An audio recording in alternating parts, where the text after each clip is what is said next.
Hello everyone, welcome back to my channel with me, Anatasia.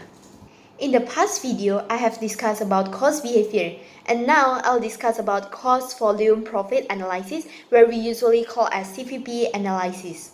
CVP analysis is a tool that is used for planning and making decisions.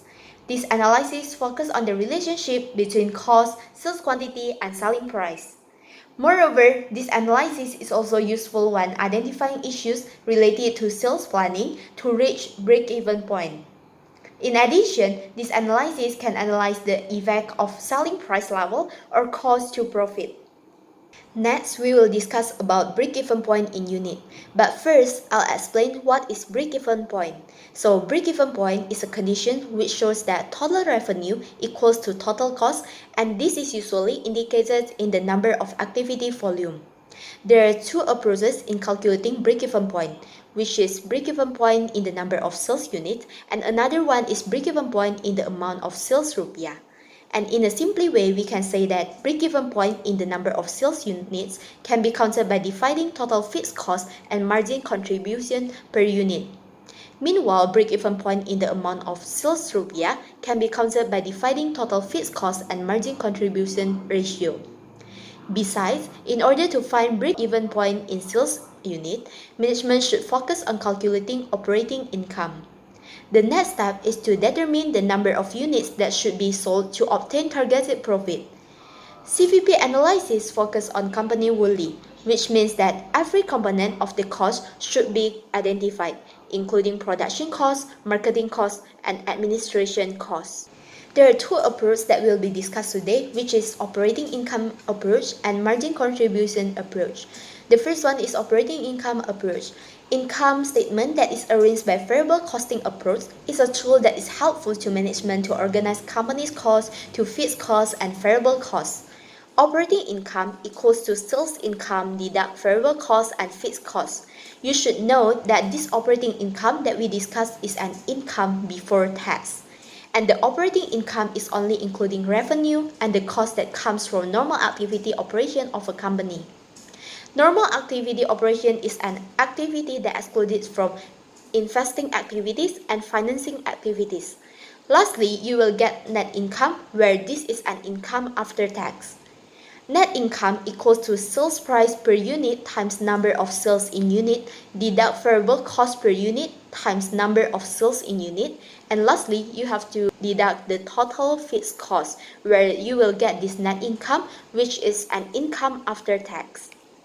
The second one is margin contribution approach. In calculating break-even point, it will be faster when you are focusing on the margin contribution. Margin contribution is sales revenue deduct total variable cost.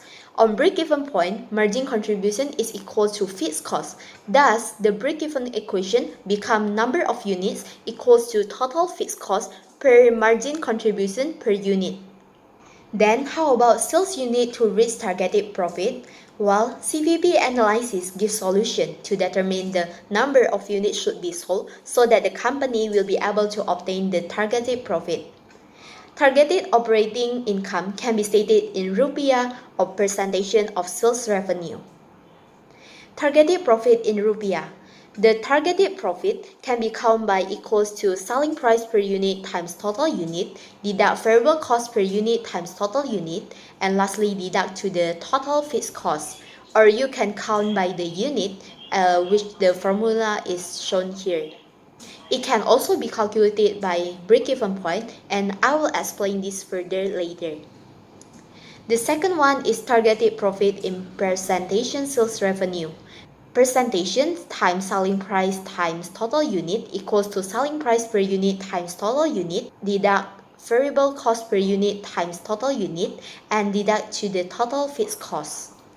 Here is an example. For example, a company wants to have targeted profit as 60 million, so we can use three approaches. The first one is income statement approach, and you just have to put in the 60 million equals to the selling price per unit times the total unit, deduct variable cost per unit times total unit, deduct the total fixed cost. And the second one is using the margin contribution approach, where I have explained in the previous slide, where you also have to use the formula and then change the targeted profit become 60 million. And lastly, you can also using the break-even point method where 60 million per the margin contribution per unit and then plus the break-even volume. And what if a company wants to have the percentage as 50%? So just 50% times the selling price times the total unit equals to selling price per unit times the total unit, deduct variable cost per unit times total unit, deduct the total fixed cost. Targeted profit after tax. Income tax does not play a role in calculating the break-even point because company will not be taxed if the income is zero. Usually, the number of targeted profit is expressed as income before tax.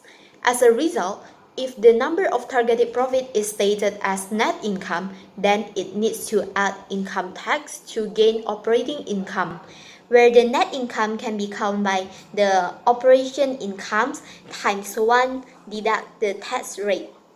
Or it can be also count the operating income by the net income per 1 deduct the tax rate. If you remember, just now I have discussed about break-even in units, and now I'll discuss about break-even in rupiah. Some managers prefer to use sales revenue as the measurement of sales activity compared to sales unit. However, sales unit can convert it to sales revenue measured in a simple way, just by multiplying the selling price per unit by the number of sales unit. And we can count simply the break-even point equals to fixed cost divided to 1 deduct the total variable cost per the total revenue. That's all my presentation about CVP analysis. Hope you guys like it and don't forget to comment below. Bye bye!